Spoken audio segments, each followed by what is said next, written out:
Our Second World Forum focused on the opportunities and challenges, complexities and tensions in achieving a more rapid transition to a low-carbon mobility future.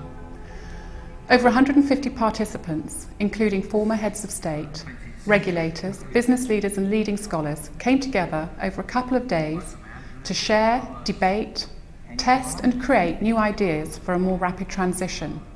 The forum demonstrated that progress has been made in certain areas, for example, the developments of electric vehicle technology. But it also showed that technological progress in itself was not enough, and that people are still grabbing at parts of a holistic and complex set of challenges and proposing solutions that don't fit together. One decides where you want to be heading. What is the eventual goal? I think the climate scientists, the scientific community in general, has established that. Then you have to realize you can't suddenly snap your fingers. These are major things that affects people's lives. How do you actually get the right policies that encourage people to be inventive, to encourage the right investments in businesses? All right, that's the end goal, but there's this big chasm in between. One can be a fisherman or a farmer, a professor or a politician, manufacturer or retailer, producer or consumer, or a passionate environmentalist. Our interests, in essence, are the same.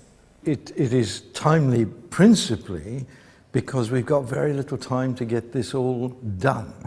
So although we're talking about defossilizing over the next 40 years, the process really requires us to begin now. We can do a lot in transportation, however there are no silver bullet solutions in this area. And that's why we're very grateful that our leading thinkers and global decision makers came together in Oxford to talk about a vision for low carbon mobility for the year 2050 and about the actions we have to take over the next decade to make this work.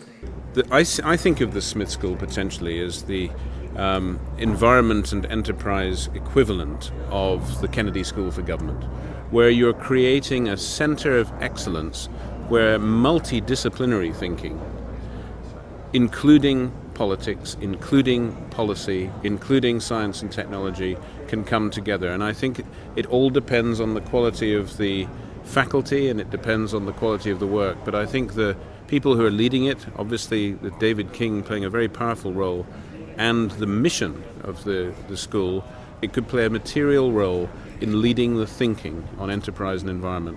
Well, the transition to a low-carbon future requires so many changes. It requires changes in behavior, it requires changes in policy design, it requires communication, it requires changes in investment.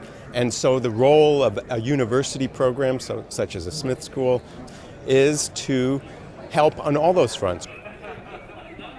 I think where the Smith School stands alone, in my experience, is the reality check with the commercial part of the business, and as designers, that's what we have to do as well. You'll never get any kind of approach to a solution to the climate conundrum without the full-blooded engagement of big business, because it's the big businesses that provide transport, provide power, provide the backbone of the kind of modern lives we all enjoy.